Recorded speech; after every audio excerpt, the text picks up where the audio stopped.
Olá, estamos a 80 quilômetros de Salvador, na Casa da Torre, também conhecida como Castelo Garcia Dávila, única construção com características medievais nas Américas. No programa de hoje vamos conhecer um pouco da história deste lugar encantador, apreciar a música do sambista Ederaldo Gentil e passear pelos grafites de duas artistas super talentosas.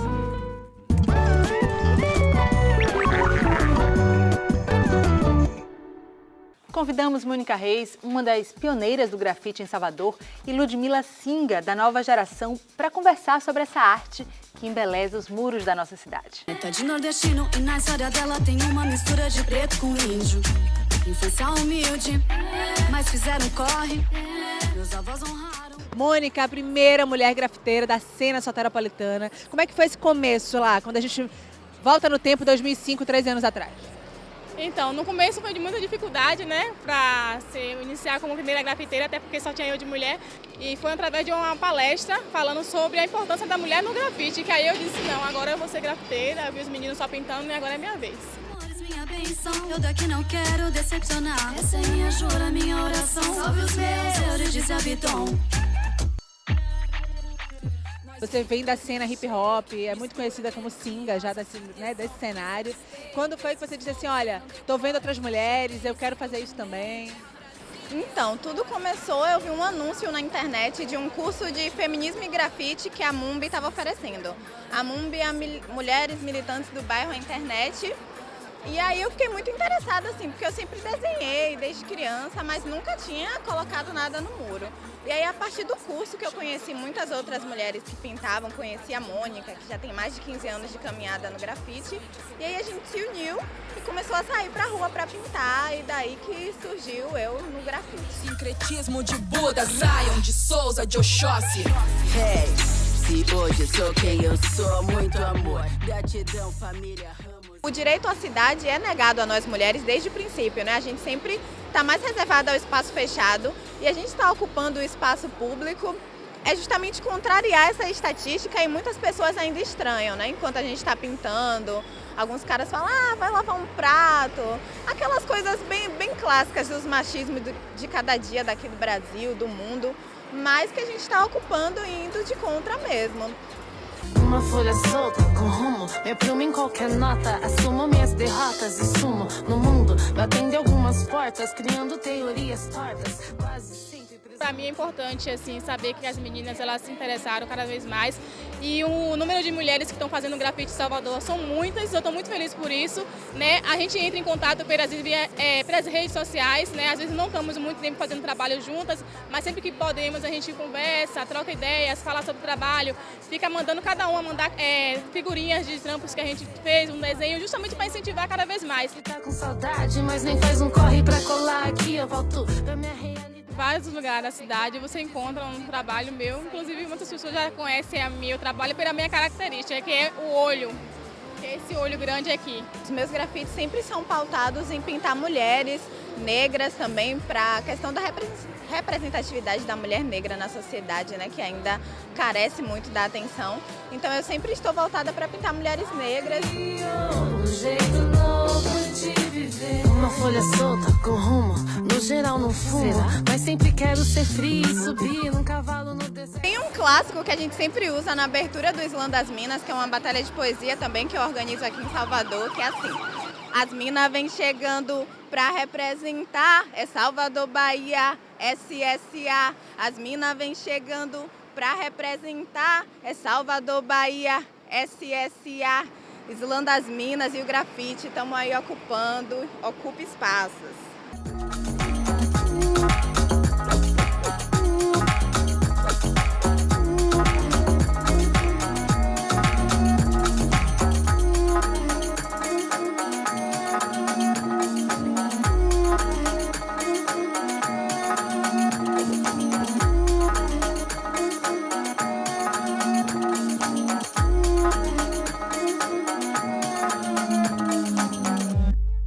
Tá aí muito legal ver esse encontro de duas gerações trabalhando, criando, produzindo juntas, né? Uma vai e puxa a outra. Bom, agora vamos acompanhar um outro reencontro, desta vez no cinema. Uma tia e uma sobrinha em um documentário. O que será que acontece? Quarto Camarim. E E aí, André? Tudo bem? Como que vocês estão? Ô, Mel, bom dia. Tá boa? O reencontro depois de 27 anos guia o filme Quarto Camarim, com abordagem documental e métodos ficcionais. É o primeiro longa-metragem assinado por Fabrício Ramos e Cameli Queiroz. E a própria Cameli fez a opção de atuar no documentário ao lado da tia Luma. Lembro mais de você quando eu era pequena, entendeu? O outro fica bonito também, mas pra mim Já muda a memória fica mais distante, entendeu? É porque eu tô brincando, todo mundo tem cabelo liso, né? Liso. Cameli conheceu a tia na infância, como tio Roniel, na cidade de Feira de Santana, no interior da Bahia. Agora, Luma é travesti, cabeleireira e performer na cidade de São Paulo.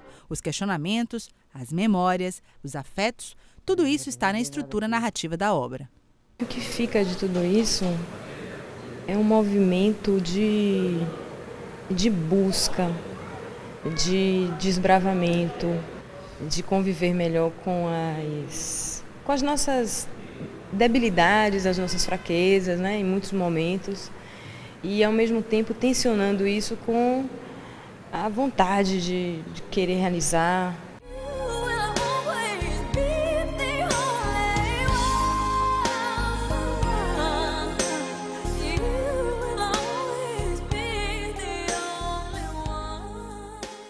Os processos de outros filmes anteriores que a gente sempre trabalha junto, eu e o Fabrício, era um processo que a gente sempre estava ali pensando, mas sempre naquela posição na retaguarda, ali atrás das câmeras e tal. E foi desafiador, realmente, assim, porque Luma me convoca para participar do filme com ela. E eu achei justo também fazer essa partilha, encarar esse desafio, que para mim foi bastante realmente desafiador, porque também paralelo a isso eu tinha que estar pensando nas questões do filme. Mas nesse sentido, ter a direção, sem uma direção conjunta, por exemplo, eu não vejo como seria viável realizar um filme como esse, né? Luma tem uma personalidade volúvel, né, mas ao mesmo tempo delicada, e ela consegue buscar agir. Ela tem uma personalidade um tanto nômade, ela corre atrás, ela transforma a vida de um dia para o outro. Uma lição que ficou para mim foi da forma como ela enfrenta a vida. Às vezes com a delicadeza necessária, mas muitas vezes com a firmeza mais do que necessária. O filme, contemplado pelo Rumos Itaú Cultural, já circulou por 6 capitais brasileiras e no mês de abril vai ser exibido em mais 8 cidades do país. Não é um filme com um roteiro muito engessado, assim. É uma coisa mais livre e é muito pessoal, então você acaba se sentindo parte assim, da construção dessa afetividade delas duas, né? Trouxe assim de forma muito profunda a relação delas duas, e algo que eu percebi é que não trouxe como se a vida de uma pessoa transexual fosse o principal enfoque daquilo, né? Muitas vezes é retratado de uma forma sofrida, triste, e não, simplesmente foi a relação de uma tia com a sobrinha, o reencontro, e eu acho que essa parte foi a mais tocante, assim, porque trouxe o afeto, né?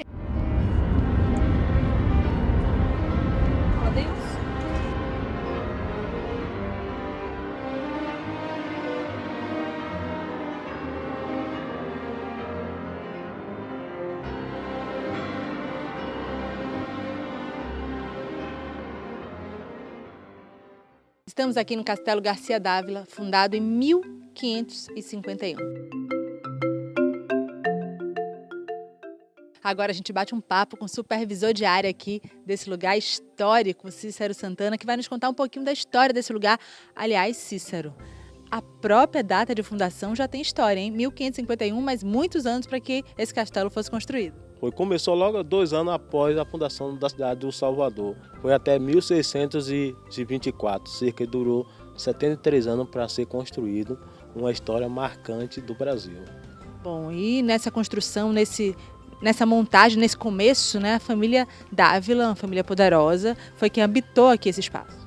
Foi a família Dávila, ganhou uma cismaria em Salvador, que chegou até o Maranhão. A família Dávila foi proprietária do maior latifundiário do mundo, cerca de 800 mil quilômetros quadrados de terra, ou seja, 10% do território brasileiro. Bom, se sabe que até 10 gerações dessa família habitaram aqui esse castelo, é isso mesmo? Isso, cerca de 10 gerações habitaram aqui esse castelo.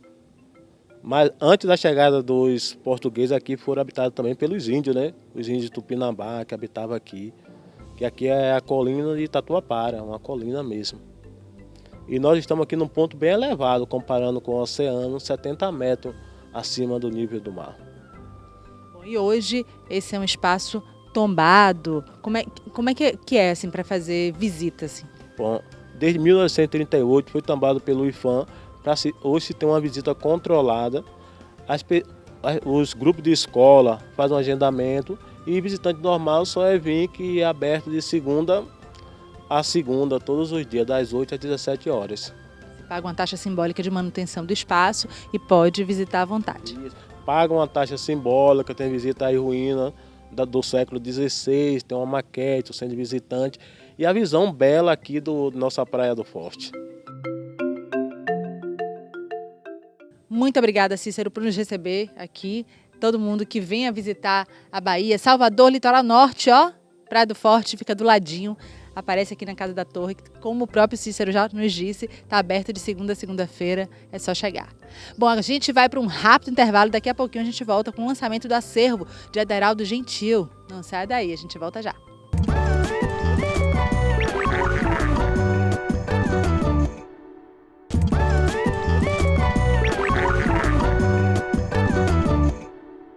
Olá, estamos de volta com Soterópolis.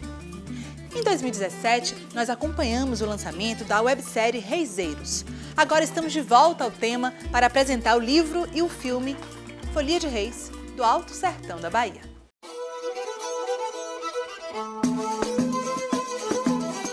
O Reiseiros ele surgiu de um convite que nós recebemos de uma pessoa que é um produtor musical, Anderson Cunha, que ele é dessa região, né, que a gente conheceu com um projeto que chama Alto Sertão Baiano. Então, a convite dele, nós fomos ainda em 2010 para essa pesquisa e fomos à zona rural de alguns municípios do Alto Sertão Baiano, Caetité, principalmente, Guanambi, Pindaí, Igaporã. E nós ficamos assim muito bem impressionados com o que a gente viu. Eram ternos de reis, só que eles eram ternos de reis diferentes. Eles não tinham instrumentos harmônicos, não havia sanfona, não havia viola. Ternos de reis que tocavam com instrumentos melódicos, que eles chamam de gaita, que é uma flautinha de cano de PVC, e a voz, a primeira e segunda voz, e instrumentos percussivos.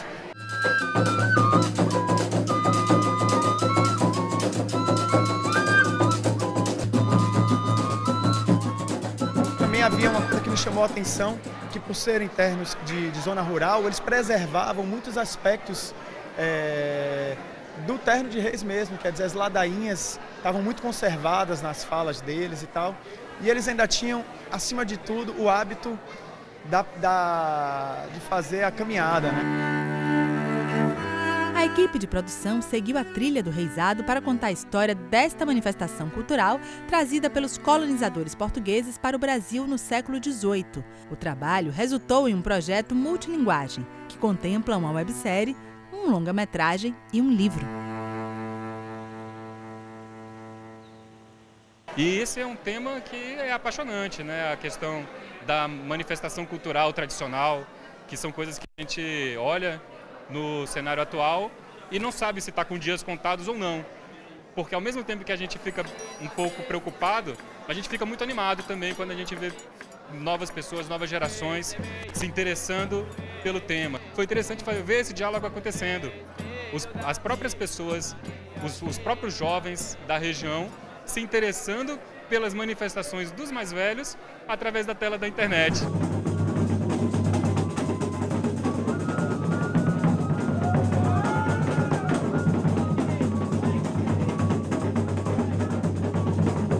Nesse trabalho, eu que já tenho também um trabalho sobre o sertão, eu busquei primeiro conhecer os personagens, entender como era a dinâmica deles. Esse trabalho são reiseiros, eles têm pelo Brasil todo, assim, até em outras partes do mundo também, não é uma coisa exclusiva. E esses grupos que a gente fotografou, eles não têm nada, por exemplo, de indumentária, eles não têm uma, como é que fala, roupas muito coloridas, eles não chamam atenção pela vestimenta, eles chamam atenção mais estilo de vida deles, pela simplicidade. A princípio, quando a gente pesquisou, a gente ficou encantado com as nuances da própria manifestação. A música é muito interessante, né? A música que se produz nesses reisados dessa região é uma música muito percussiva, porque essas comunidades são originariamente quilombolas, existem muitas comunidades quilombolas, então tem um traço forte da percussão. A música é muito boa, muito envolvente, as danças, eles têm uma dinâmica de danças muito interessante.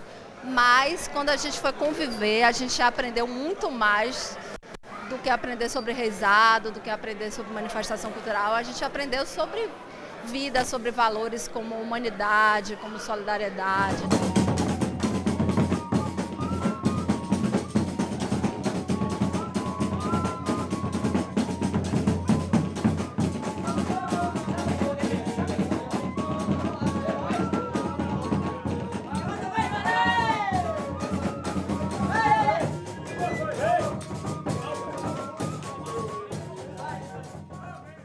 Da fotografia para as telas de Antônio Dias. Vamos visitar a exposição Cruz Credo, com obras desse artista que desde os anos 60 tem lugar de destaque na arte brasileira.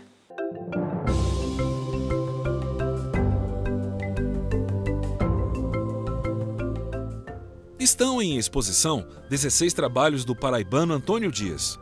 A poética plástico-visual explora as mais variadas formas e materiais, característica que o tornou um dos mais importantes artistas brasileiros a partir de 1960, com prestígio internacional. As obras de Antônio Dias estão em coleções particulares e acervos de museus, como o de arte moderna de Nova York.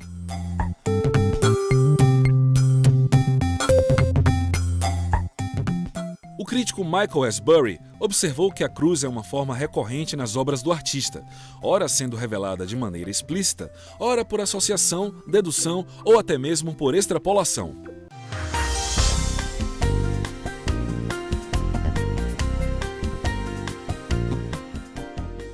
A exposição Cruz Credo evidencia ainda mais a opção pela forma da cruz, desse artista considerado de vanguarda.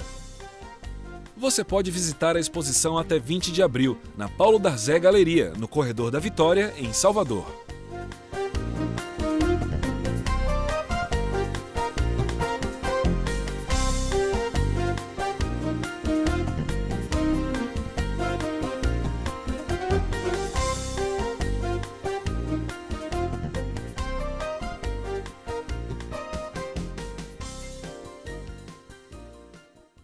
Excelente notícia para os amantes do samba. O acervo completo de Ederaldo Gentil foi lançado e é claro que Soterópolis acompanhou essa celebração. Alô, madrugada, onde anda o meu amor?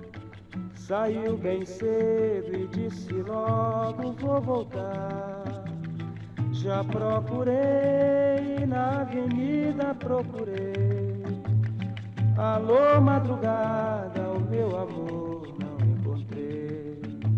Ederaldo se foi muito cedo, com 68 anos de idade. Então Sandra me ligou, que é a filha dele, e falou, primo, e as coisas do meu pai, poxa, como é que vai ser? A gente não pode deixar a música dele morrer. Eu falei, prima, não mesmo. E aí nesse dia a gente começou a pensar em ações. Então, primeiro surgiu, eu falei, bom, precisa primeiro de um site para que a gente possa colocar informações 100% precisas, né? ederaldogentil.com.br. Tem também a reedição dessa caixa, né? Que na realidade a gente reuniu a discografia dele, que são 3 discos, né, que estão aqui, e um quarto que apareceu, que é o Raridades, que foi um processo durante o feitio da caixa. Eu lembrei de uma caixa que eu sempre guardava, que o meu tio tinha me dado há mais ou menos uns 20 anos atrás. Quando eu olhei essa fita, tinha umas coisas que eram muito incríveis, né? Inclusive gravações inéditas dele, a primeira gravação dele em estúdio. Aí eu falei, caramba, isso tem que virar um disco. E por último, um show com a nova geração da Bahia e que está despontando para o Brasil e para o Brasil também, que é show com o Baiana System, com Larissa Luz, com Josiara e com o pernambucano Zé Manuel.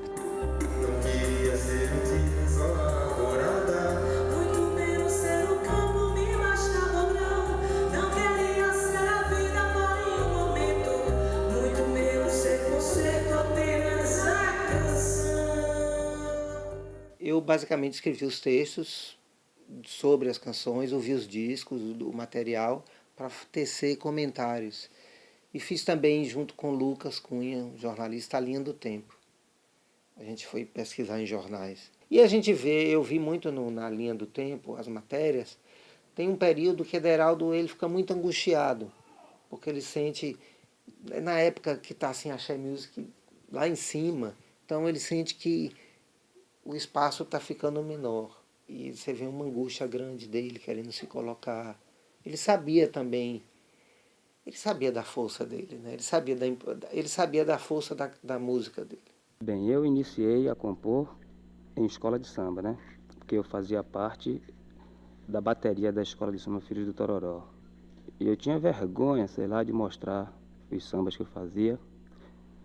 Mas até que um dia apareceu um concurso de músicas lá, mas não era da escola, era da prefeitura. Eu aí fui e escrevi um samba.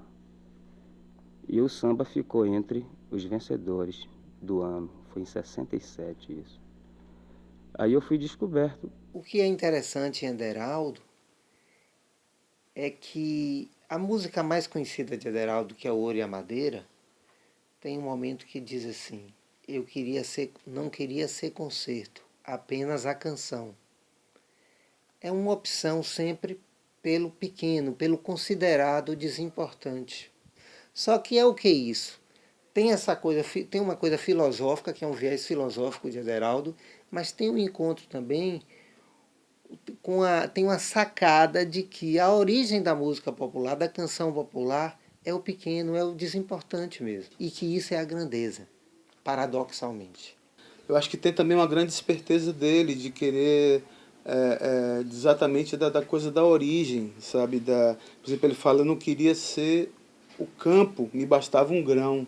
Mas será que existe o campo sem o grão? O grão é o que germina, é o que faz. Então, assim, ele ao mesmo tempo, ele diz ali que quer ser coisas que são pequenas, só que essas coisas pequenas são as coisas criadoras de todas as outras coisas grandes. Todo mundo, na verdade, tem o seu quinhão de tradição, todo mundo está ancorado na tradição, e como Ederaldo faz, tem também arrojos artísticos, estéticos. E o que é interessante em Ederaldo, tem, por exemplo, a música Identidade, que ele lista os documentos dele. Isso é um procedimento de vanguarda, botar os documentos numa canção. 05342635 é o meu número, meu nome, minha identidade. Mínimo salário é o meu ordenado, 12 horas de trabalho, que felicidade, que felicidade. Esses caras não podem, Ederaldo, Batatinha, Nelson, Edil, é muito pouco rotulá-los como sambistas só. São grandes compositores da música brasileira, né? Baiana e brasileira. Mas tem muitos dele, por exemplo, um dia desse eu estava vendo um programa de uma televisão nacional em que uma pessoa falou: poxa, um dos grandes sambas, o maior samba carioca para mim é aquele que fala: o ouro afunda no mar, a madeira fica... E eu fiquei assim vendo aquele programa de televisão no Rio, né? E eu falei: caramba, essa música é do meu tio e essa música é baiana. Essa música não é carioca. Não queria ser a vida, porém um momento, muito menos ser concerto, apenas a canção. O ouro afunda no mar, madeira fica por cima, ostra nasce do lodo, gerando pérola fina. Agora é hora de me despedir. Muito obrigada pela companhia. Você pode seguir com a gente conectado nas nossas redes sociais. Curta, compartilhe. Reveja também todas as nossas edições no YouTube. Participe do nosso programa. Na semana que vem, você já sabe, a gente tem um novo encontro marcado. Até lá!